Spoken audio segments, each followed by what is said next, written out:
ಯಾವ ಕಬರಿಯನ್ನು ಗೆಲ್ಲಿಗೆ ಕಟ್ಟಿ ನಾನು ಆತ್ಮಹತ್ಯೆಗೆ ಪ್ರಯತ್ನಿಸುತ್ತಿದ್ದಾಗ ಬಂದು ನೀನು ಬಿಡಿಸಿದೆಯೋ ಅದೇ ಕಬರಿಯನ್ನು ಈ ಕೂಳ ರಾಕ್ಷಸನೀಗ ಹಿಡಿದು ನನ್ನನ್ನು ಎಳೆಯುತ್ತಿದ್ದಾನೆ. ಕಾಪಾಡು ಕಾಪಾಡು ಹನುಮ, ಮಾತನಾಡು ನೀನು. ತಾಯೇ, ನೀವು ಹೆದರಬೇಡಿ, ನನ್ನದಾದಂತಹ ಪ್ರಯತ್ನವನ್ನು ನಾನು ಮಾಡ್ತೇನೆ. ತನ್ನ ಹೇಳಿದ್ದನ್ನು ಕೇಳದೇ ಇರುವಂತಹ ಮತಿಗೆಟ್ಟಂತಹ ಅಸುರ ಆತನಲ್ಲ. ತನ್ನ ಖಡ್ಗವನ್ನು ನನ್ನ ಕೊರಳಿಗಿಟ್ಟಿದ್ದಾನೆ. ನಿಧಾನ ರಕ್ತ ಒಸರ್ತದೋ ಅಂತ ಭಯ ಆಗ್ತುಂಟು ಹನುಮ, ಕಾಪಾಡು. ನೀವು ಭಯ ಪಡಬೇಡಿ ತಾಯಿ, ಭಯ ಪಡಬೇಡಿ. ಎರಡು ಮಾತುಗಳನ್ನು ಅವನ ಬಳಿಯಲ್ಲೇ ನಾನು ಮಾತಾಡ್ತೇನೆ. ಇಂದ್ರಾರಿ, ಸ್ವಲ್ಪ ಮಾತನ್ನು ಕೇಳ್ತೀಯ ನೀನು? ಮದಿವಂತ ಖಳನೆ ಕೇಳು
ಹೊಂದಿದವನ ಹಾಗೆ ನನ್ನ ನಿನ್ನ ಮಧ್ಯದಲ್ಲಿ ಯುದ್ಧ ನಡೆಯುತ್ತಿದ್ದದ್ದು.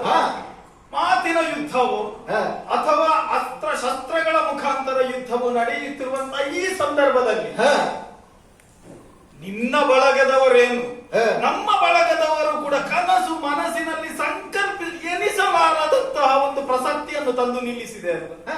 ಯುದ್ಧ ರಣರಂಗಕ್ಕೆ ಪಾತೆಯಾದಂತಹ ಸೀತೆಯನ್ನು ಎಳೆದು ತಂದು ಎಡಕೈಯಲ್ಲಿ ಅವರ ಕಬರಿ ಹಿಡಿದಂತಹ ಖಡ್ಗದಿಂದ ಅವಳನ್ನು ಕಡಿತೇನೆ ಎನ್ನುವುದಾಗಿ. ಬೇಡಪ್ಪ, ಒಂದು ಸಾರಿ ಮತಿವಂತನಾಗಿ ನೀನು ಒಂದು ಸಾರಿ ಯೋಚನೆ ಮಾಡು. ಮತಿವಂತನಾಗಿ ಯೋಚನೆ ಮಾಡಿಯೇ ಹೀಗೆ ಮಾಡಿ. ಒಂದು ವೇಳೆ ಇವಳನ್ನು ಕಡಿತದ್ದೇ ಆದರೆ ಆಗಾಮಿಯಾಗಿ ಗೋಚರವಾಗುವಂತಹ ಒಂದು ದುಸ್ವಪ್ನಗಳ ಕಲ್ಪನೆ ನಿನಗಿದ್ದರೆ ನೀನು ಈ ಪ್ರಸಕ್ತಿಯಲ್ಲಿ ಮುಂದುವರಿಯುವುದಕ್ಕೆ ಸಾಧ್ಯವೇ ಇಲ್ಲ. ನಮ್ಮ ವಂಶವನ್ನು ನಾವು ನೋಡ್ಬೇಕಂತೆ. ಮೊದಲನಾಗಿ ಒಬ್ಬ ವ್ಯಕ್ತಿಯ ಯೋಗ್ಯತೆಯನ್ನು ನಾವು ಕಂಡುಕೊಳ್ಳುವುದು ಹೇಗೆ? ಅವನು ಹುಟ್ಟಿದಂತಹ ಕುಲ, ಅವನ ಕುಲದ ಹಿಂದಿರುವಂತಹ ವಿಶೇಷವಾದಂತಹ ವ್ಯಕ್ತಿಗಳ ಮುಖಾಂತರ. ನಿನ್ನ ಕುಲವನ್ನು ನೋಡಿದ್ರೆ ವಿಶಾಲ ಕುಲ ಸಂಭವ ಅಲ್ವ ನೀನು. ಜನ್ಮದ ಹಿಂದಿರುವವರು ಎಲ್ಲರಿಗೂ ಕೂಡ ಬ್ರಹ್ಮನೇ. ಹಾಗಂತೇಳಿ ಕುಲಸ್ಥ ಬ್ರಹ್ಮ ಋಷಿಗಳ ಪ್ರಪೌತ್ರನಾಗಿ, ವಿಶ್ರವಸು ಬ್ರಹ್ಮರ ಪೌತ್ರನಾಗಿ ಗುಣಕ್ಕೆ ಮತ್ಸರ ಇಲ್ಲ ಅಲ್ವಾ ಇಂದ್ರಾರಿ? 14 ಲೋಕದಲ್ಲಿಯೂ ಕೂಡ ತಾನು ಆರ್ಜಿಸಿದಂತಹ ವಿಕ್ರಮಗಳ ಸತ್ವವೊಂದು ಕಡೆಯಲ್ಲಿ, ಅದಕ್ಕಿಂತಲೂ ಕೂಡ ಹೆಚ್ಚಾಗಿ ವೇದ ಬೇಕಾ, ಶಾಸ್ತ್ರ ಬೇಕಾ, ಪುರಾಣ ಬೇಕಾ, ಆಯುರ್ವೇದ ಬೇಕಾ? ಮಾತಿಗೆ ಹೇಳಿದ್ದು ನಿನಗೆ ಬೇಕು ಅಂತ ಹೇಳಿ ಅಲ್ಲ, ಇದೆಲ್ಲ ಬೇಕು ಅಂತ ಹೇಳಿ ನಾವು ನೋಡ್ಬೇಕು ಅಂತ ಹೇಳಿದ್ರೆ ಒಂದು ರೀತಿಯಲ್ಲಿ ನಡೆದಾಡುವಂತಹ ವಿಶ್ವವಿದ್ಯಾಲಯ ನಿನ್ನ ತಂದೆ ಆದಂತಹ ರಾವಣ. ಅದಕ್ಕೆ ನೀನು ಅದೇ ವಿವೇಕ ಶೂನ್ಯನಾಗಿ ನೀನು ಮುಂದುವರಿಯುತ್ತಿದ್ದ. ಇಲ್ಲದಿದ್ರೆ ಈ ಪ್ರಶ್ನೆಗೆ ಯಾರು ಅಂತೇಳಿ ನೀನು ಹೇಳ್ತಾ ಇರಲಿಲ್ಲ. ನನ್ನ ತಂದೆ ಆದಂತಹ ರಾವಣ ಎನ್ನುವುದಾಗಿ ಎದೆಯುಬ್ಬಿಸಿ ನೀನು ಹೇಳ್ತಾ ಇದ್ದಿ. ಈ ಕಾಲಕ್ಕೆ ನಮ್ಮ ಮಾತೃಸ್ಥಾನ ಸ್ವರೂಪದಲ್ಲಿ ಇರುವವಳು ನಮ್ಮದಂತ ನಿನ್ನ ಅಲ್ಲ, ಒಂದು ರೀತಿಯಲ್ಲಿ ನಿನ್ನದು ಕೂಡ. ಯಾಕೆ ಯಾಕೆ ಅಲ್ಲ, ನಿನ್ನ ಹತ್ರ ಹೇಳಬಹುದು. ಮಾತೆಯಾದಂತಹ ಸೀತಾ ಮಾತೆಯನ್ನು ಅಶೋಕವನದಲ್ಲಿ ಇರಿಸುವಂತಹ ಸಂದರ್ಭದಲ್ಲಿ ಇನ್ನಯ್ಯನಾದಂತಹ ರಾವಣ ಅವಳ ಬಳಿಗೆ ಬಂದು ಒಂದು ರೀತಿಯಲ್ಲಿ ಧೈರ್ಯದಿಂದ ಅಲ್ಲ ವಿಷಯ ಸತ್ಯ ಅಲ್ವಾ, ಈಗ ನಾವು ಆಗಿನದೊಂದು ಪ್ರಸಕ್ತಿಯನ್ನು ಬಿಟ್ಟು ಮಾತಾಡುವ. ಯುದ್ಧದಲ್ಲಿ ಎರಡು ಮಾತು ಬರ್ತದೆ ಹೋಗ್ತದೆ, ಎರಡೆರಡು ಬಿಟ್ಟು ಬೀಳ್ತದೆ. ಹಾಗಂತೇಳಿ ಈ ಪ್ರಸಂಗಕ್ಕೆ ಆಗುವಾಗ ನಾನು ಕೂಡ ಸ್ವಲ್ಪ ಧ್ವನಿಯನ್ನು ತಗ್ಗಿಸಬೇಕಾದಂತ ಅನಿವಾರ್ಯ ಪರಿಸ್ಥಿತಿ ಉಂಟು. ಹಾಗಂತೇಳಿ ನನ್ನ ಮಾತನ್ನು ಕೇಳುವುದಕ್ಕೆ ಅದು ಮನಸ್ಸು ಮಾಡಿದಾಗ ನಿನ್ನ ದೊಡ್ಡ ಗುಣ.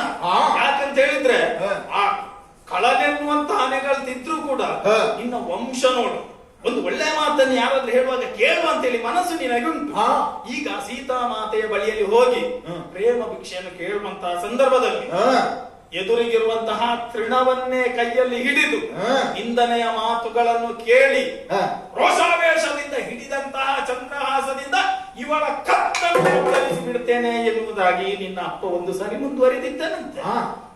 ಆಗ ಮಾತೆಯಾದಂತಹ ಮಂಡೋದರಿ ಬಂದು, ಸಲ್ಲದು ಸ್ವಾಮಿ, ನೀವು ಅವಸರದ ನಿರ್ಧಾರವನ್ನು ಕೈಗೊಳ್ಳಬಾರದು.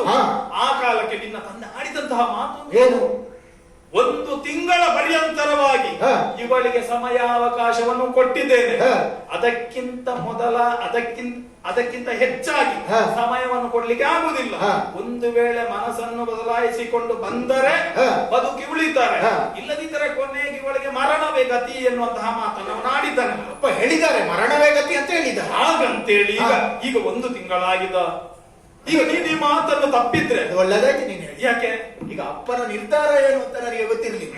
1 ತಿಂಗಳಾದ ಮೇಲೆ ಆದ್ರೂ ನಿನಗೆ ಮರಣವೇ ಅಂತ ಹೇಳಿದ್ದು ಒಳ್ಳೆದಾಯ್ತು. ಈಗ ಹೇಳಿದ್ರೆ 1 ತಿಂಗಳಾದ ಮೇಲೆ ಮತ್ತೆ ನಿನ್ನನ್ನು ನಾನು ಸೆಳೆದು ಹೇಗಾದ್ರೂ ನನ್ನವಳನ್ನು ಹಾಕಿಸಿಕೊಳ್ತೇನೆ ಅಂತ ಹೇಳ್ತಿದ್ರೆ ನನಗೆ ಕೊಲ್ಲಬಾರ್ದಪ್ಪ ಅಂತ ಆಗ್ತದೆ. 1 ತಿಂಗಳಾದ ಮೇಲೆ ಬರ್ತೇನೆ. ಮಗನಾಗಿ ಏನು ಮಾಡ್ಬೇಕು ಗೊತ್ತುಂಟ? ಅಪ್ಪನಿಗಿಂತ ಮೊದಲೇ ಕೊಲ್ಬೇಕು, ಅಪ್ಪನಿಗೆ ಆಗ್ತದೆ. ನಾನು 1 ತಿಂಗಳು ಅಂತ ಹೇಳಿದ್ದೆ, ಆಗ 2 ದಿನ ಬೇಗವೇ ಮಾಡಿದಿ. ಅಲ್ಲ, ಫಲಿತಾಂಶ ಹೀಗೆ ಕೊಡ್ಬೇಕು ಮಕ್ಕಳು. ಅಲ್ಲ, ಫಲಿತಾಂಶ ಅಪ್ಪ ಯೋಚಿಸಿದಕ್ಕಿಂತಲೇ ಮೊದಲೇ ಕೊಡುವುದಲ್ಲ. ಈಗ ಅಪ್ಪ ಇಷ್ಟು ದಿವಸವನ್ನು ಕೊಟ್ಟಿದ್ದಾನೆ, ನೋಡುವ ಅಪ್ಪ ಕೊಟ್ಟಂತಹ ವಚನ. ಈಗ ನಮಗೆಲ್ಲ ರಾಮನ ಆಡಿದಂತಹ ಮಾತು, ಮಕ್ಕಳಾದಂತಹ ನಿನಗೆ ಅದಕ್ಕಿಂತಲೂ ಕೂಡ ಹೆಚ್ಚಾಗಿ ರಾವಣನ ಎಷ್ಟು ಮಕ್ಕಳಿದ್ದಾರೆ, ಒಬ್ಬನಿಗಾದರೂ ಕೂಡ ರಾವಣಿ ಎನ್ನುವಂತ ಹೆಸರುಂಟ? ಇಲ್ಲಪ್ಪ. ಒಂದು ರೀತಿಯಲ್ಲಿ ತಂದೆ ಆಡಿದಂತಹ ಮಾತು ಬೇರೆಲ್ಲ, ಮಗ ಅದನ್ನು ನಡೆಸಬೇಕಾದಂತಹ ಮಾತು ಬೇರೆಲ್ಲ. ನಮ್ಮಲ್ಲಿ ಹೇಗೆ ಗೊತ್ತುಂಟು? ಹೇಗೆ? ಮಗ ನಡೆಸಿದ ಮೇಲೆ ಅಪ್ಪ ಅದಕ್ಕೆ ಅಷ್ಟು ಮುದ್ರೆ ಹೊತ್ತು ಮಾಡಿದ್ಯಾ ಮಗ, ಒಳ್ಳೇದಾಯ್ತು ಹಾಗಂತೇಳಿ ಇಂದ್ರಾರಿ ನಿನ್ನ ವಿಶಾಲವಾದಂತಹ ಕುಲವನ್ನು ನೋಡು, ತಂದೆ ಆಡಿದಂತಹ ಮಾತನ್ನು ಕೇಳು. ನಿನ್ನ ತಂದೆ ಯಾರ ಭಕ್ತ? ಕಡೆ ದಿಕ್ಕಿನ ಒಡೆಯನಾದಂತಹ ಆ ಪರಶಿವ, ವಿದ್ಯೆಗೆ ಅಧಿಪತಿ. ವಿದ್ಯೆ ಅಂತ ಹೇಳಿದ್ರೆ ಜ್ಞಾನ. ಆ ಜ್ಞಾನಾದೀಶ್ವರನ್ನು ಆರಾಧಿಸುವಂತಹ ಆತನ ಭಕ್ತನಾದಂತಹ ಎನಿಸ್ಲಿಕ್ಕೂ ಸಾಧ್ಯವಿಲ್ಲ. ಈಗ ನಾಳೆ ನೋಡಿದವರು ಏನು ಹೇಳಿದರು? ಯುದ್ಧಕ್ಕೆ ಕೈ ಸೋತಂತಹ ಇಂದ್ರಾರಿ ಈ ಕಾಲಕ್ಕೆ ಸೀತಾಮಾತೆಯನ್ನು ರಣರಂಗಕ್ಕೆ ಎಳೆದು ತಂದು ರಾವಣನಂತಹ ಮಗ ಇಂಥ ನೀಚ ಕೆಲಸಕ್ಕೆ ಇಳಿದ ಎನ್ನುವುದಾಗಿ ಹೇಳಿದ್ರೆ ನಾವು ನಿನ್ನಲ್ಲಿ ಕಂಡಂತಹ ಮತಿತ್ವವೆಲ್ಲವೂ ಕೂಡ ಹೋಗಿ ಈಗ ನನ್ನ ಬಾಯಿಂದಾದ್ರೂ ಮತಿವಂತ ಎನ್ನುವುದಾಗಿ ಬಂತು. ನಾಳೆಯ ಶ್ರೀ ಲಂಕೆಯ ಜನ ನಿನ್ನನ್ನು ಬೇರೆ ಹೆಸರಿನಿಂದ ಹೇಳ್ಬೋದು. ಹಾಗಾಗಿ ಈಗ ಸೀತಾಮಾತೆಯನ್ನು ಬಿಡು, ಯುದ್ಧ ಮುಂದುವರಿಸುವ. ಹನುಮಂತ, ನೀ ಹೇಳಿದ್ದು ಒಳ್ಳೇದಾಯ್ತು. ಏನು ಒಂದೊಂದು ವಾಕ್ಯ ಆಡುವಾಗಲೂ ನನಗೆ ಒಮ್ಮೊಮ್ಮೆ ಎಚ್ಚರ ಕೊಡ್ತೀನಿ. ಏನು ಇನ್ನಯ್ಯ ಯಾರು? ಕಡೆ ದಿಕ್ಕಿನ ಒಡೆಯ, ಭೂತಪತಿ ಆರಾಧಕ. ಅದು ಒಳ್ಳೇದಾಯ್ತು. ಅವನ ಹೇಗರ್ಥ ಕೊಲ್ಲುವುದಕ್ಕೆ ಇರುವುದು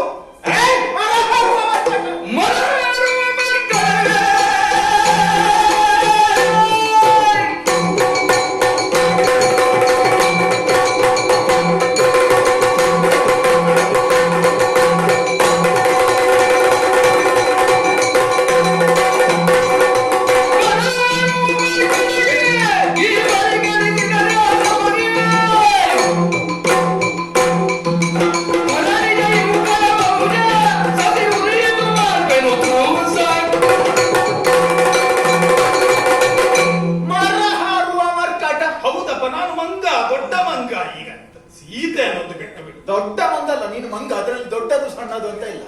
ಆಯ್ತಪ್ಪ, ಒಪ್ಪಿಕೊಂಡಿದ್ದ. ನೀನು ಬಂದು ಇಂದ್ರರಿಗೆ ಬುದ್ಧಿವಾದ ಹೇಳುದು. ಬುದ್ಧಿವಾದಿವಂತ ಕಳನೆ ಕೇಳು. ನನ್ನ ಅಜ್ಜ ಯಾರು, ನನ್ನ ಅಪ್ಪ ಯಾರು ನನಗೆ ಗೊತ್ತಿಲ್ವೇನಾ? ಅವರು ಯಾರು, ಅವರು ಹೇಗೆ, ಎಲ್ಲವೂ ಗೊತ್ತುಂಟು ನನಗೆ. ನೀ ಹೇಳಿ ಎಲ್ಲ ಎಚ್ಚರ ಕೊಟ್ಟು ಬಿಟ್ಟೆ ನಾನು. ನಮ್ಮ ಅಪ್ಪನ ಬದುಕಿನ ಆದರ್ಶವನ್ನು ನಾನು ಪ್ರತಿ ಕ್ಷಣವೂ ಅಳವಡಿಸಿಕೊಂಡ. ಇವಳು ನಮಗೆ ನಮ್ಮ ಬದುಕಿಗೆ ಮಾರಿ ಎನ್ನುವುದನ್ನು ನಿಶ್ಚಯಿಸಿ, ಯುದ್ಧ ಬೇಡ, ಯುದ್ಧವನ್ನು ನಿಲ್ಲಿಸುವ. ನೀನು ಆಗ ಹೇಳಿದೆಯಲ್ಲ 10,000 ಕಡರು, ಈಗ ಕೆಲವು ಲಕ್ಷ ಹೋಗಿದೆ ನಮ್ಮದು. 10,000 ಅಲ್ಲ, ಇಷ್ಟು ಲಕ್ಷ ಕಳ್ಕೊಂಡ ಮೇಲೆ ಇದಕ್ಕೆಲ್ಲ ಕಾರಣ ಏನು ಹೀಗೆನ್ನುವಾಗ ಯೋಚಿಸಿದ್ರೆ ಹನುಮಂತನೂ ಅಲ್ಲ, ರಾಮನೂ ಅಲ್ಲ. ಮತ್ತೆ ಕೆಲವೊಮ್ಮೆ ನಾವು ಹಾಗೆ ನಮ್ಮ ನಷ್ಟದ ಮೂಲವನ್ನು ಹುಡುಕಬೇಕು. ಹೌದು, ಅದನ್ನು ಹೇಳಿದ್ರೆ ಗೊತ್ತಾಗುತ್ತೆ. ಅಪ್ಪನ ಸಂಕಲ್ಪ ತಪ್ಪು ಅಂತೇಳಿ ಹೇಳಿಕೊಡೋದು ಯಾವುದು? ಹೌದು, ಇಷ್ಟು ಲಕ್ಷ ಕಳೆದುಕೊಳ್ಳುವುದಕ್ಕೆ ಅಪ್ಪ ಮಾಡಿದ್ದು ತಪ್ಪು ಅಂತ ಹೇಳಿಕೆ ಹೊರಟದ್ದಲ್ಲ. ಅಪ್ಪ ಮಾಡಿದ್ದು ತಪ್ಪು ಅಂತ ಅಲ್ವಾ? ಅಪ್ಪ ತಂದದ್ರಲ್ಲಿ ಏನುಂಟು ಆ ತಪ್ಪನ್ನು ನಿವಾರಿಸಿ ಬಿಟ್ರೆ ಅದಕ್ಕಾಗಿ ನಷ್ಟ ಇನ್ನು ನಷ್ಟ ಆಗ್ಲಿಕ್ಕಿಲ್ಲ ಅಲ್ಲ. ಹಾಗಾಗಿ ನೀ ಮರ ಹಾರುವ ಮರ್ಕಟ ಹೇಳುವುದು ಬೇಡ ನನಗೆ. ನಮಗೇನು ಅಚಲವಾಗಿ ಉಂಟು, ನಾವೊಂದೇ ಇದ್ರ ತಲೆಯನ್ನು ತೆಗೆದ್ರೆ ಮೂಲೋತ್ಪಾಟನ ಆಗ್ತದೆ. ನಮಗೆ ಇಷ್ಟೆಲ್ಲ ನಾಶ ಆಗುವುದಕ್ಕೆ ಕಾರಣ ಸ್ಥಾನದಲ್ಲಿರುವಂತಹ ಇವಳು ಇಂತಹ ಮಾರಿಯನ್ನೇ ನಾವು ತೆಗೆದು ಬಿಟ್ಟೆವು ಅಂತಾದ್ರೆ ನಮಗಿನ್ನು ನಷ್ಟ ಆಗ್ಲಿಕ್ಕಿಲ್ಲ. ಹಾಗಾಗಿ ನೀ ಹೇಳುವಂತ ಅವಶ್ಯಕತೆ ಇಲ್ಲ. ಅವರಪ್ಪನ ವಿಷಯ ಬಿಡು, ನನಗೆ ನನ್ನ ಅಪ್ಪ ನೆನಪಾಗ್ತುಂಟು.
ಬೆರಳಿನಿಂದ ಪ್ರೀತಿಯಿಂದ ನೆವರಿದ ಈ ಕೂದಲು ನಿಮ್ಮ ಸ್ವಾಮಿ ರಾಮಸ್ವಾಮಿ ಪ್ರೀತಿಯಿಂದ ಮುದ್ದಾಡಿದ ಕೂದಲು ಈಗ ಈ ಖಳನ ಕೈಯಲ್ಲಿ ಸಿಕ್ಕಿಕೊಂಡಿದೆ. ಹೌದು ತಾಯಿ, ನಾನು ಪ್ರಯತ್ನ ಮಾಡ್ತಿದ್ದೇನೆ. ಗೊತ್ತಿಲ್ಲದ ವಿಷಯವನ್ನು ತಂದಾದ್ರೂ ಕೂಡ ಮನ ಪರಿವರ್ತನೆಗೆ ನಾನು ಪ್ರಯತ್ನ ಮಾಡ್ತೀನಿ. ಅವರಪ್ಪನ ಹಾಗೆ ಇವನು ಹಿಡಿದು ಎಳೆದಾಡುತ್ತಿದ್ದಾನೆ ನನ್ನನ್ನು. ಅಂತ ಉಂಟು ಹನುಮಂತ ತಾಯೇ. ಪಟ್ಟಾಭಿಷೇಕ ತಪ್ಪಿದರು, ಅಷ್ಟೆಲ್ಲ ಕಾಡಿನಲ್ಲಿ ತಿರುಗಾಡಬೇಕಾದರು. ನನಗೆ ಇದೊಂದು ಪರೀಕ್ಷೆ, ಇದೊಂದು ಕಲಿಕೆ ಎಂದು ನಾನು ತೆಗೆದುಕೊಳ್ಳುತ್ತಿದ್ದೇನೆ ಹೊರತು ಈ ಕ್ಷಣಕ್ಕೆ ಹಾಗನ್ನಿಸ್ತುಲ್ಲ ಹನುಮಂತ. ಇದು ನಾನು ಯಾವುದೋ ಜನ್ಮದಲ್ಲಿ ಮಾಡಿದ ಪಾಪ, ನನ್ನ ಕರ್ಮ ಅನ್ನಿಸ್ತುಂಟು. ನನಗೆ ಯಾವ ಆಶಯವೂ ಇಲ್ಲ. ನಿನ್ನ ಸ್ವಾಮಿಯನ್ನು, ನನ್ನ ಸ್ವಾಮಿಯನ್ನು ಕಾಣುತ್ತೇನೆ ಎನ್ನ ಆಶಯವೇ ತಪ್ಪಿ ಹೋಗ್ತಿದೆ. ಮಾತೆ ನಿಮ್ಮ ಬಾಯಿಂದ ಇಂಥ ಮಾತುಗಳು ಬರಬಾರದು. ಬೇರೆ ಯಾವ ಅವಕಾಶವೂ ನನಗೆ ಕಾಣಿಸ. ನನ್ನ ಮಾತು ಮುಗಿದಿಲ್ಲ ತಾಯಿ. 2 ಮಾತನಾಡಿ ಬದಲಾಯಿಸುವುದಕ್ಕೆ ಪ್ರಯತ್ನ ಮಾಡ್ತೇನೆ. ಅಯ್ಯ ಇಂದ್ರಾರಿ,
ನಡೆದಿರುವಂತಹ ಯುದ್ಧ ಪ್ರಸಕ್ತಿಯಿಂದಲಾಗಿ ಆತ್ಯಂತಿಕವಾದಂತಹ ಜಯ ನನಗೆ ಹೇಗೂ ಸಿಕ್ಕಿದ್ರು ಕೂಡ ಆದಿತ್ತು ಎನ್ನುವಂತಹ ಮಾತನ್ನೇ ಮುಂದುವರಿಸಿಕೊಂಡು ಹೋದ್ರೆ ಕ್ಷಣಿಕದ ಜಯ ನಿನಗೆ ಪ್ರಾಪ್ತಿಯಾಗಬಹುದೋ ಏನು? ಸದ್ಯೋ ಭವಿಷ್ಯದ ಕಲ್ಪನೆಯಿಂದ ನೀನು ಒಂದು ಬಾರಿ ಯೋಚನೆ ಮಾಡಿದ್ರೆ ಮುಂದಕ್ಕೆ ನಿನ್ನಯ್ಯನಾದಂತಹ ರಾವಣನ ಆಡಳಿತದ ನಂತರ ನಿನ್ನಯ್ಯ ಏರಿದಂತಹ ಸಿಂಹಾಸನವನ್ನು ಏರುವಂತಹ ಅಧಿಕಾರ ಬರುವಂತಹದ್ದು ನಿನಗೆ. ಒಂದು ವೇಳೆ ನಡೆಯುವಂತಹ ಯುದ್ಧದಲ್ಲಿ ರಾವಣ ಗೆದ್ದು ನಂತರ ಅವನ ಉತ್ತರಾಧಿಕಾರಿ ಆಗಬೇಕಾದವನು ನೀನಲ್ಲ. ಆ ಕಾಲಕ್ಕೆ ಮೇಘನಾದ ಎನ್ನುವಂತಹ ಹೆಸರಿದ್ದೂ ಕೂಡ ದೇವತೆಗಳು ಹಾಗೂ ಅಸುರರ ನಡುವೆ ನಡೆದಂತಹ ಯುದ್ಧ ಪ್ರಸಕ್ತಿಯಿಂದಲಾಗಿ ಇಂದ್ರಾರಿ ಎನ್ನುವಂತಹ ಬಿರುದು ಸಿಕ್ಕಿದಂತಹ ನಿನಗೆ ಈ ಕಾಲಕ್ಕೆ ಯಾವ ನಿನ್ನ ಮೇಘನಾದ ಎನ್ನುವಂತಹ ಹೆಸರೇ ಮರೆತು ಹೋಗಿ ಇಂದ್ರಜಿತು ಎನ್ನುವುದಾಗಿ ಲೋಕಮುಖದಲ್ಲಿ ಪ್ರಸಿದ್ಧಿಯಾಗಿದ್ದೀಯ. ಈ ಒಂದು ಕಾರಣದಿಂದ ಏನಾಗುತ್ತದೆ? ನಾಳೆ ನಿನ್ನ ಪ್ರಜೆಗಳು ಆಡಿಕೊಳ್ಳಬಹುದು. ಏನು? ಸೀತಾ ಕಾರಣದಿಂದಲಾಗಿ ರಾವಣ ಸೇನೆ ಮತ್ತು ಶ್ರೀರಾಮ ಸೇನೆ ನಡುವೆ ನಡೆದಂತಹ ಯುದ್ಧದಲ್ಲಿ ನಮ್ಮವರನ್ನೆಲ್ಲವರನ್ನು ಕೂಡ ನಾವು ಕಳೆದುಕೊಳ್ಳಬೇಕಾಯಿತು. ಕಾರಣೇಗೆ ಇಂದ್ರಜಿತ್ತು ಯುದ್ಧವನ್ನು ಮಾಡಿದ ಎರಡೆರಡು ಪ್ರಯತ್ನಗಳಲ್ಲಿ ಕೂಡ ಯುದ್ಧ ಸಾಗದೆ ಇರುವಂತಹ ಸಂದರ್ಭದಲ್ಲಿ ಕಡೆಗೆ ಅವನೇನು ಮಾಡಿದ? ಅವನ ಜೀವ ಉಳಿಸಿಕೊಳ್ಳುವುದಕ್ಕೋಸ್ಕರವಾಗಿ ಸೀತೆಯನ್ನು ರಣರಂಗಕ್ಕೆ ಕರೆತಂದ. ಈಗ ನಿಜಾರ್ಥದಲ್ಲಿ ಇವನು ಇಂತಹ ಸಿಂಹಾಸನವನ್ನು ಏರಿರುವುದು ಅವನಲ್ಲಿ ಆರ್ಜಿತವಾದಂತಹ ಸತ್ವದಿಂದಲ್ಲ, ಸ್ತ್ರೀಯನ್ನು ಎದುರಲ್ಲಿ ಇಟ್ಟುಕೊಂಡು, ಅದು ಕೂಡ ಯಾರೊಂದಿಗೆ? ರಾಮನೆದುರಿಗೆಲ್ಲ, ಲಕ್ಷ್ಮಣನೆದುರಿಗೆಲ್ಲ. ನಾವು ನಿಕೃಷ್ಟ ಎನ್ನುವುದಾಗಿ ಕಾಣುವಂತಹ ಚಾಂಚಲ್ಯ ಪ್ರವೃತ್ತಿಯನ್ನು ಹೊಂದಿರುವಂತಹ ಹನುಮನ ಮಧ್ಯದಲ್ಲಿ ಸೀತೆಯನ್ನು ತಂದಿರಿಸಿ ಇವತ್ತು ರಾವಣ ಏರಿದಂತಹ ಸಿಂಹಾಸನವನ್ನು ಏರಿದ್ದಾನೆ ಎನ್ನುವಂತಹ ಮಾತುಗಳನ್ನು ಆಡಿದ್ರೆ ಒಂದು ಸಾರಿ ಯೋಚನೆಯನ್ನು ಮಾಡು. ಹಾಗೆ ದಿತಿಜರಲ್ಲಿ ಅಕ್ಕಣನೆಂದೆನಿಸಿಕೊಂಡು ವರ್ತಮಾನ ಕಾಲದಲ್ಲಿ ಇಂದ್ರಾರಿ ಎನ್ನುವಂತಹ ನೆಗಳತೆಗೆ ಪಾತ್ರನಾದಂತಹ ನೀನು ಒಂದು ಮಾತು ಹೇಳ್ತೇನೆ. ಏನು? ಬೆಟ್ಟವನ್ನು ಏರುವುದಕ್ಕೆ 1000 ಲಕ್ಷ ಹೆಜ್ಜೆಗಳನ್ನು ನಾವು ಗಮಿಸಬೇಕಾಗುತ್ತದೆ. ಹಾಗಂತೇಳಿ ಮೇಲೆ ಏರಿದಂತಹ ಒಬ್ಬ ವ್ಯಕ್ತಿ ಮತನ ಹೊಂದಬೇಕು ಅಂತ ಹೇಳಿದ್ರೆ ಹೆಜ್ಜೆ ತಪ್ಪಿದ್ರೆ ಸಾಕಲ್ವ ಇಂದ್ರಾಣಿ? ಯೋಚನೆ ಮಾಡು. ಹಾಗಾಗಿ ಇವಳದು ಮಾತೆಯನ್ನೊಂದು ಬಿಟ್ಟು ಮತ್ತೆ ಮಾತಿನಲ್ಲಿ ನಾವು ಮುಂದುವರಿಯುವಾಗದ ಅಥವಾ ಯುದ್ಧದಲ್ಲಿ ನಾನು ಸಿದ್ಧನಾಗಿದ್ದೇನೆ. ಏನು ತತ್ವ ನಿನ್ನದು?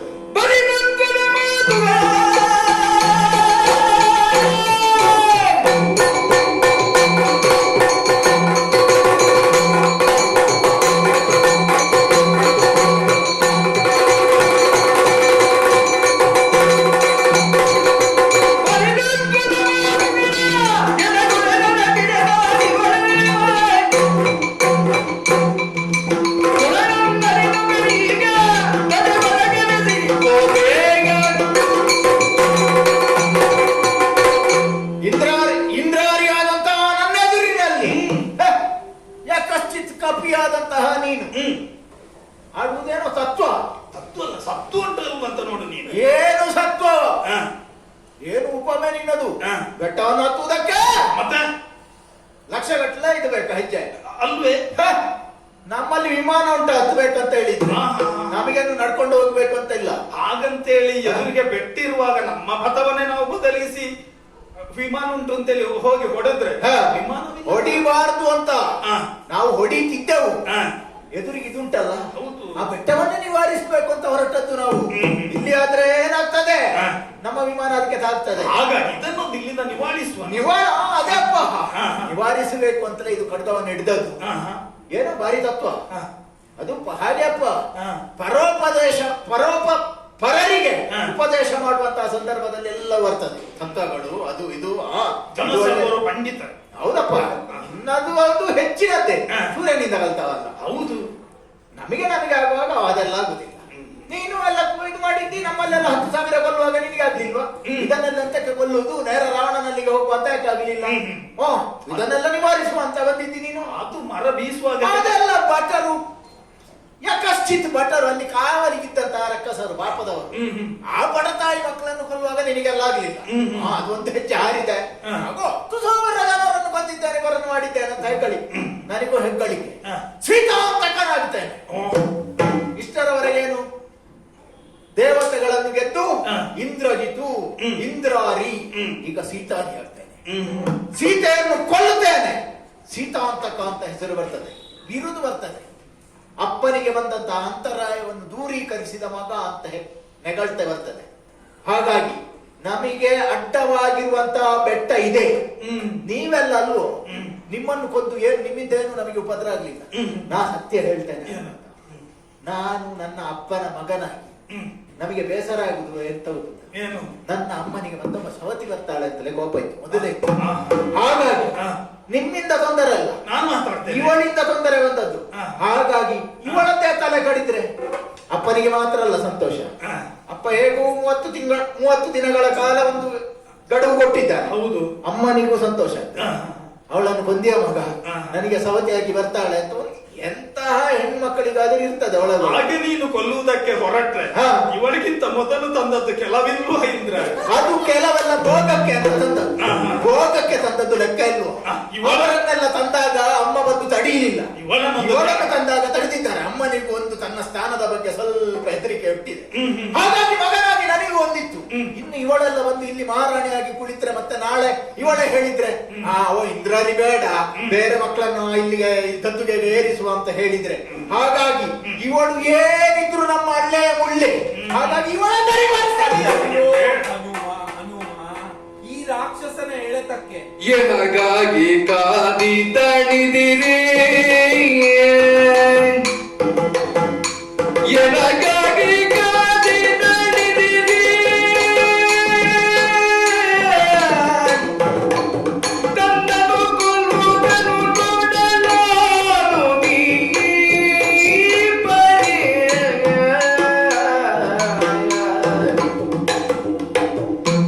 ಇನಕುಲ ಮುದಿ ಚಂದ್ರನ, ಇನಕುಲ ಮುದಿ ಚಂದ್ರನ, ಸರಿಗನ ಕರ್ತವ್ಯವನ್ನು ಕಂಡು ಬಿಡಿಸೋ ಬಿಡಿಸೋ ಬಿಡಿಸೋ ಹನುಮ.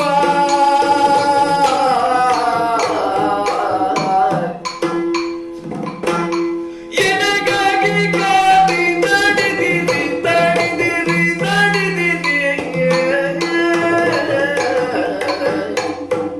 ಹನುಮ.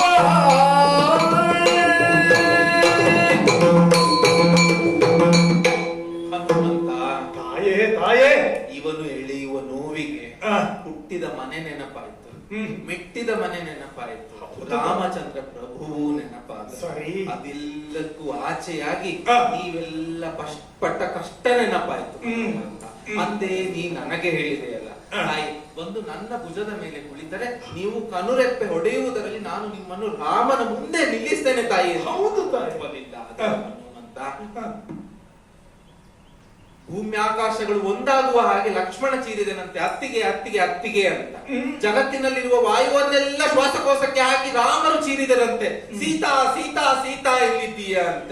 ಸೇತುವೆಯನ್ನೆಲ್ಲ ಕಟ್ಟಿದ್ದೇನೆ ಅಂತ ಕೇಳ್ಪಟ್ಟೆ, ಸಂಕಟಗಳು ಎಷ್ಟು ಹೋಗಿವೆ ಅಂತೆ. ಆದರೆ ಹನುಮಂತ, ಇನಕುಲಾಂಬುದಿ ಚಂದ್ರನ ಹೆಂಡತಿಗೂ ಬದುಕುವ ದಾರಿ ಇಲ್ಲ ಅಂತ ಕಾಪಾಡು ನನ್ನ ಹನುಮಂತ, ಕಾಪಾಡು ಪುಣ್ಯಾತ್ಮ. ಪ್ರಯತ್ನ ಮಾಡ್ತೇನೆ ತಾಯಿ. ಇವನಿಗೆ ಹೀಗೆ ಮಾತಾಡಿದ್ರೆ ಆಗ್ಲಿಕ್ಕಿಲ್ಲ. ಇಂದ್ರಾರಿ, ಏನು ನೀನು ಹಿಡಿದಂತಹ ದಾರಿಯಲ್ಲೇ ಮುಂದುವರೆದ್ರೆ ಇಹಲೋಕದಲ್ಲಿ ಮಾತ್ರ ಅಲ್ಲಪ್ಪ ನೀನು ನೆಲೆ ತಪ್ಪುವಂತದ್ದು, ಮತ್ತೆ? ಸತ್ತ ಮೇಲೂ ಕೂಡ. ಸ್ತ್ರೀ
ಪೂರ್ವದಿಂದ ಬಂದಂತಹ ಆರ್ಜಿಸಿದಂತಹ ಬ್ರಹ್ಮ ಪ್ರವೃತ್ತಿ ಹ ಅದಕ್ಕಿಂತಲೂ ಕೂಡ ಹೆಚ್ಚಾಗಿ ಹ ರಾವಣನ ಮಗನಾಗಿ ಹ ಒಬ್ಬ ವೈದಿಕ ಸಂಸ್ಕೃತಿ ಉಳ್ಳವನಾಗಿ, ಹ ಯಾಕಂತ ಹೇಳಿದ್ರೆ ಹಾ.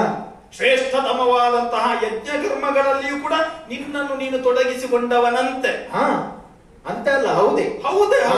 ಸಂಶಯವೇ ಇಲ್ಲ. ಹ ಈಗ ನಮ್ಮ ವಿರೋಧಿಗಳು ದೇವತೆಗಳು ಅಂತ ಹೇಳಿ ನಾವು ತಿಳ್ಕೊಂಡ್ರು ಕೂಡ ಯಜ್ಞ ಪ್ರಕ್ರಿಯೆಯಲ್ಲಿ ಯಜ್ಞ ದೀಕ್ಷಿತನಾದಂತಹ ನಾವುಗಳು ಹ. ಸೋಹಂ ಭಾವದಿಂದ ಅವರನ್ನು ಅರ್ಚಿಸುತ್ತೇವೆ, ಆರಾಧಿಸುತ್ತೇವೆ. ಹ ತನ್ಮೂಲಕವಾಗಿ ಪ್ರಬಲವಾದಂತಹ ಶಕ್ತಿಯನ್ನು ನಾವು ಪಡೆಯುವುದಕ್ಕೆ ಸಾಧ್ಯವಾಗುತ್ತದೆ. ಓಹೋ.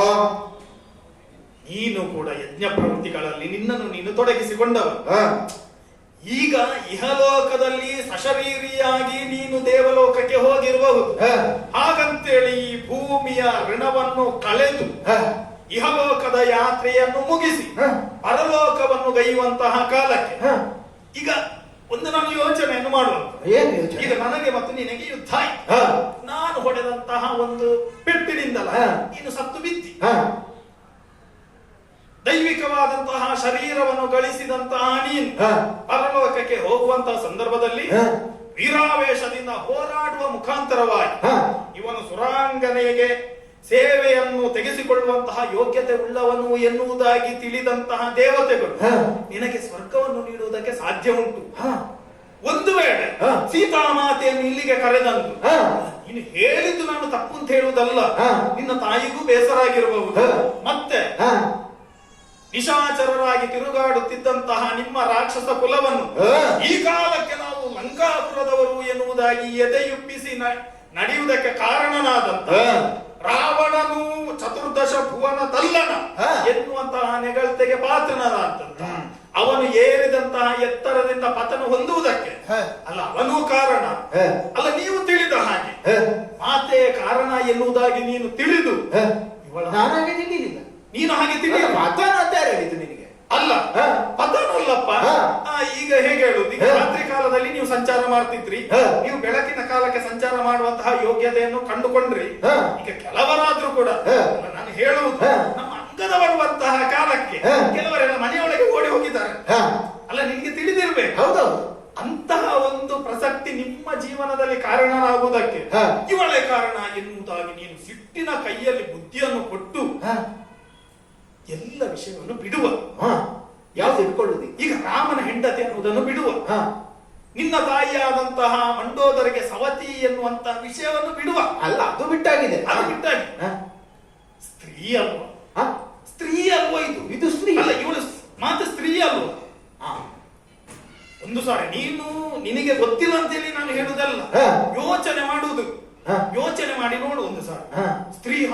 ಸ್ತ್ರೀ ಹತ್ಯೆಯನ್ನು ನೀನು ಮಾಡಿದ್ದಿ ಅಂತ ಹೇಳಿ ಆದ್ರೆ ಹ. ಇಹದಲ್ಲಿ ಹೇಗೂ ನಿನ್ನ ಹ. ಪ್ರಜೆಗಳು ಮಾತಾಡಿಕೊಳ್ತಾರೆ. ಹ. ಮತ್ತೆ ನನಗೆ ಗೊತ್ತಿಲ್ಲ ಹ್ಮ್. ಅಪ್ಪ ಯಾವ ರೀತಿಯಾಗಿ ಪ್ರತಿಕ್ರಿಯೆ, ನಿನಗೆ ಧೈರ್ಯ ಹ. ಉಂಟು, ಸರಿ. ಹೊಗಳ್ತಾನೆ ಎನ್ನುವುದಲ್ಲ. ಹ. ಆದರೆ ಹ. ಇಹಲೋಕದ ಯಾತ್ರೆಯನ್ನು ಮುಗಿಸಿ ಹ. ಪರಲೋಕದ ಯಾತ್ರೆಯನ್ನು ಗೈಯುವಂತಹ ಸಂದರ್ಭದಲ್ಲಿ ಹ. ನಿನ್ನ ಜೀವನದ ಲೆಕ್ಕವನ್ನು ಬರೆದಿರುವಂತಹ ಚಿತ್ರಗುಪ್ತ ನಾಳೆ ಏನು ಹೇಳ್ತಾನೆ? ಹ. ಇವನು ಈ ಲೋಕಕ್ಕೆ ಬಂದದ್ದು ಸ್ತ್ರೀ ಹತ್ಯೆ ಪಾತಕವನ್ನು ಮಾಡಿ ಹ. ಚತುರ್ಯುಗಗಳ ಪರ್ಯಂತರವಾಗಿ ಹ. ಇವನು ನರಕಕ್ಕೆ ಹೋಗ್ಲಿ. ಹ. ಈ ಲೋಕದಲ್ಲಿ ಅಷ್ಟು ಎತ್ತರವನ್ನು ಏರಿ ಹ. ಈ ಪ್ರಸಂಗದಲ್ಲಿ ದೊಡ್ಡ ಪಾತ್ರವನ್ನು ಮಾಡಿ ಹ. ಕೊನೆಗೆ ಇಲ್ಲೆಲ್ಲ ಮುಗಿಸಿ ಹೋಗುವಾಗ ಹ. ಇಲ್ಲೆಲ್ಲ ಹೇಳ್ತಾರೆ ಅಂತವರ ಮಗನಂತೆ, ಹ. ಅವನು ಹಾಗಂತೆ, ಹ. ಅವನ ಶೈಲಿ ಹೀಗಂತೆ, ಹ. ಅವನ ಸ್ಥಳ ಹೀಗಂತೆ, ಹ. ಇಳಿದ್ರೆ ಬಿಡುದಿಲ್ಲ ಅಂತೆ. ಹ. ಹೇಗೆ ಅಲ್ಲಿ ಹೋಗುವ